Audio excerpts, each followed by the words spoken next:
আসসালামু আলাইকুম viewers, welcome back to my channel Mili mini world. আশা করি আপনারা সবাই ভালো আছেন। আলহামদুলিল্লাহ, আল্লাহর রহমতে আমরাও ভালো আছি। তো নিয়ে চলে এলাম আরেকটি নতুন ভিডিও আপনাদের সাথে শেয়ার করার জন্য। তো আশা করি আপনাদের ভালো লাগবে। এটা ছিল 27শে রমজানের রাত, মসজিদের একটু ছোট ক্লিপ আপনাদের সাথে শেয়ার করলাম। এত মানুষ হয়েছিল আলহামদুলিল্লাহ। তো এই যে দেখুন, প্রচুর মানুষ, আমরা নামাজ কালাম করে বের হয়ে আসতেছি। তো খুব ভালো লাগলো, তাই আপনাদের সাথে শেয়ার করলাম। আর এটা র্যান্ডমলি কুকিংয়ের ভিডিও আপনাদের সাথে শেয়ার করতেছি। আমার ছোটো বোনের বাসায় যাব, তাই চিকেন বিরিয়ানি রান্না করতেছিলাম। আর পাশাপাশি এখানে বাসার জন্য গরুর মাংস বসিয়ে দিয়েছি। তো বিরিয়ানির রেসিপি তো আমার চ্যানেলে আছে, আপনারা যাই দেখে নিতে পারেন যদি আপনাদের প্রয়োজন মনে করেন। আর এই পাশে আমি কলিজা, তারপরে গিলা যেগুলো থাকে সেগুলো একটু সিদ্ধ করে পানিটা ফেলে দিয়ে তারপর গরুর মাংসের সাথে অ্যাড করব। তো ওটা আপনাদের দেখিয়ে দিলাম, এতে করে মাংস কালো হয় না বেশি। তো এই যে বিরিয়ানির মাংসটা আমার হয়ে গেছে, এখন আমি চাল রান্না করে সেখানে অ্যাড করে দিব মাংসটা। এই যে দেখুন,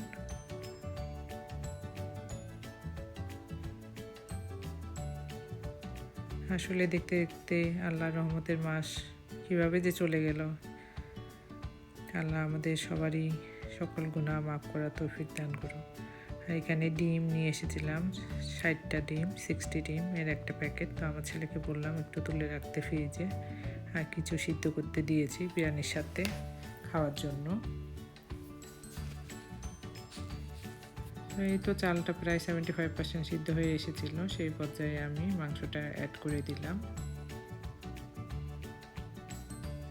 তো এই বিরিয়ানির রেসিপি আমার চ্যানেলে আছে, আপনারা চাইলে ঘুরে আসতে পারেন দেখে।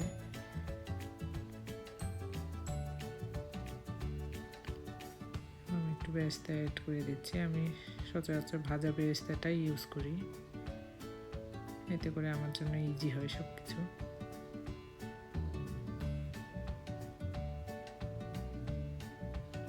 এই তো বিরিয়ানিটা হয়ে গেছে প্রায় 90%। তো আমি বেরেস্তা আর কাঁচামরিচ উপর দিয়ে নিলাম, আর একটু কেওড়ার জলও ইউজ করব। তো আপনাদের যদি কেওড়ার স্মেলটা ভালো না থাকে তাহলে এ পর্যায়ে স্কিপ করতে পারেন। তো ঢেকে দিয়ে বিরিয়ানিটা 15-20 মিনিট রাখার পর এই যে তুলে নিয়েছি।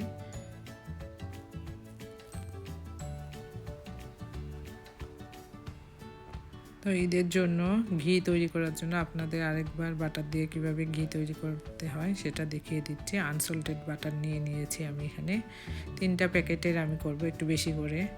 আমার ছোটো বোনকে একটু দিব আর আরেকটা ভাবিকে দিব। তো এখানে আমি এরকম 12টা স্টিক ইউজ করেছি।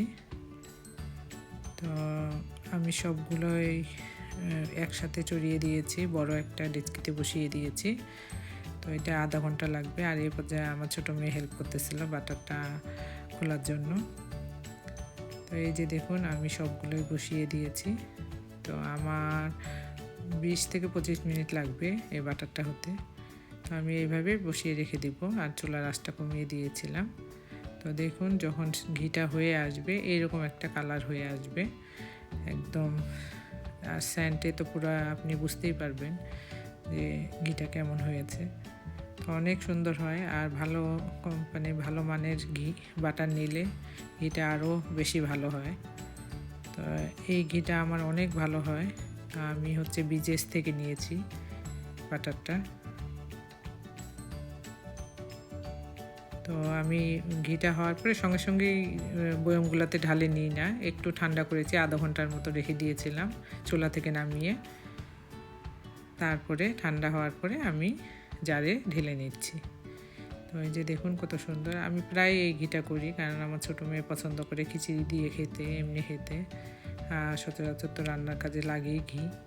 তো এই যে দেখুন কি সুন্দর, একটু ঠান্ডা হওয়ার পরে ঘিয়ের কালারটা এরকম হয়ে এসেছে। তো অবশ্যই আপনারা ট্রাই করে দেখবেন, ইনশাল্লাহ আপনাদেরও ভালো লাগবে। এখানে আমি শাহি টুকরা করার জন্য দুধ চিনির অনেক ঘন করে নিয়েছি।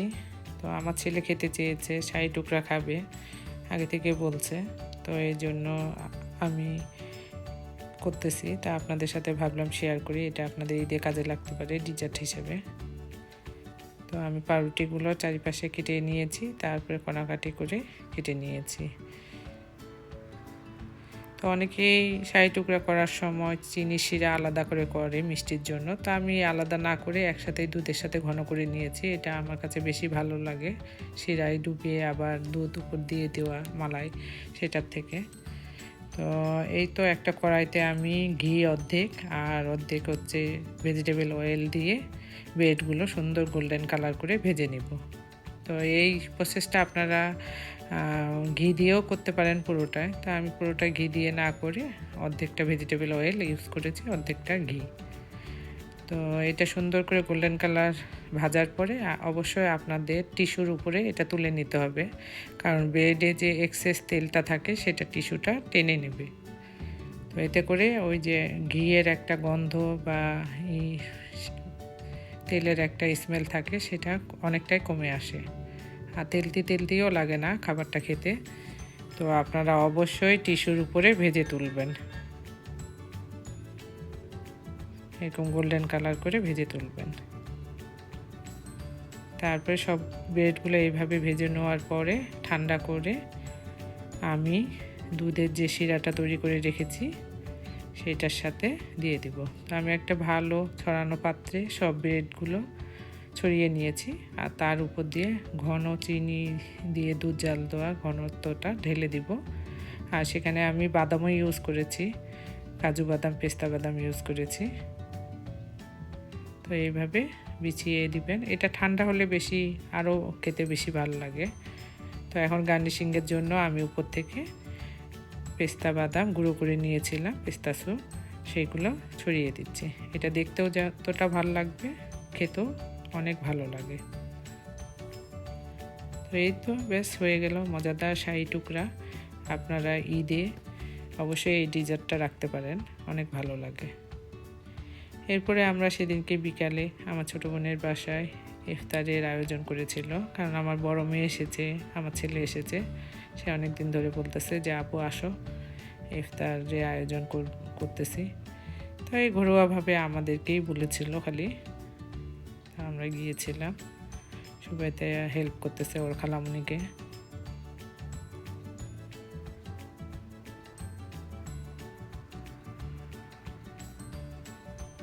ইফতার ফ্লোরে বসে খেতেই ভালো লাগে। এই তো ইফতারের আয়োজন সব শেষ করে আমরা সেদিনকে বাসায় চলে এসেছিলাম। এটা আমার বড় মেয়ের আরেকটা বিড়াল, সে এটাকেও রেখে গেছে এবার, অ্যাঞ্জেল নাম, অনেক কিউট দেখতে।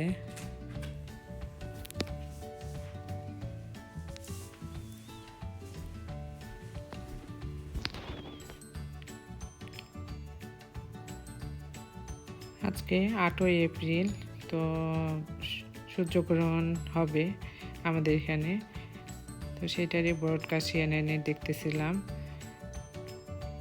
আর 7 মিনিট আছে বাকি। তো আমার ব্যাকইয়ার্ড থেকে এত সুন্দর দেখা যাচ্ছিল। এই যে দেখুন, যখন পূর্ণ একদম সূর্যগ্রহণ হয়ে এসেছে সেই পর্যায়ে বাসার ভিতরটা অন্ধকার হয়ে এসেছে পুরা। এখন কিন্তু দুপুর 3টা বাজে, পুরা বাসার ভিতরে অন্ধকার হয়ে এসেছে। এই যে আমরা সবাই ব্যাকইয়ার্ডে যাচ্ছি দেখার জন্য। এত সুন্দর লাগতেছিল। এই যে দেখুন, একদম পূর্ণ হয়ে গেছে এই সময়, স্ট্রিটের লাইটগুলো জ্বলে গেছে বাইরে, আর পুরা পৃথিবীটা অন্ধকার হয়ে গেল মুহূর্তের মধ্যে। কি সুন্দর! আল্লাহ চাইলে কি না পারে, দিনকে রাত, রাতকে দিন করতে পারে। এই যে কিছু ছবি আপনাদের সাথে শেয়ার করলাম, এত সুন্দর লাগতেছিল মাশাআল্লাহ সেই মুহূর্তটা। সবাই বের হয়ে এসেছে ব্যাকইয়ার্ডে, সবাই দেখতেছে। তো আজকে এখানে স্কুল ছুটিও ছিল, পাশাপাশি যারা অফিসে জব করে তাদের 1 o'clockই শেষ হয়ে গেছে জব। আমার হাজব্যান্ডও চলে এসেছে বাসায়। তো সুন্দর একটা মেমোরি আপনাদের সাথে শেয়ার করলাম। এই যে দেখুন, পুরা অন্ধকার, আবার কিছুক্ষণ পরে আমাদের এখানে 4 মিনিট 5 মিনিটের মতো ছিল। এই যে একটু পরে আবার আস্তে আস্তে সূর্যটা যখন বের হয়ে আসছে চাঁদের বুক থেকে, তখন এরকম হয়ে আসছে। তো এই তো ভিউয়ার্স, একটা সুন্দর মুহূর্ত আপনাদের সাথে তুলে ধরলাম, আর আমাদের র্যান্ডমলি রোজার কিছু ভিডিও আপনাদের সাথে তুলে ধরলাম। তো আপনাদের যদি আমার ভিডিও ভালো লেগে থাকে তাহলে like, comment, share and subscribe করবেন, আর এইভাবেই পাশে থাকবেন। আর সবাইকে অগ্রিম ঈদের শুভেচ্ছা জানিয়ে এখানেই শেষ করছি। নতুন ভিডিও নিয়ে ইনশাআল্লাহ আপনাদের সামনে আবার হাজির হব। ততক্ষণ পর্যন্ত আল্লাহ হাফেজ।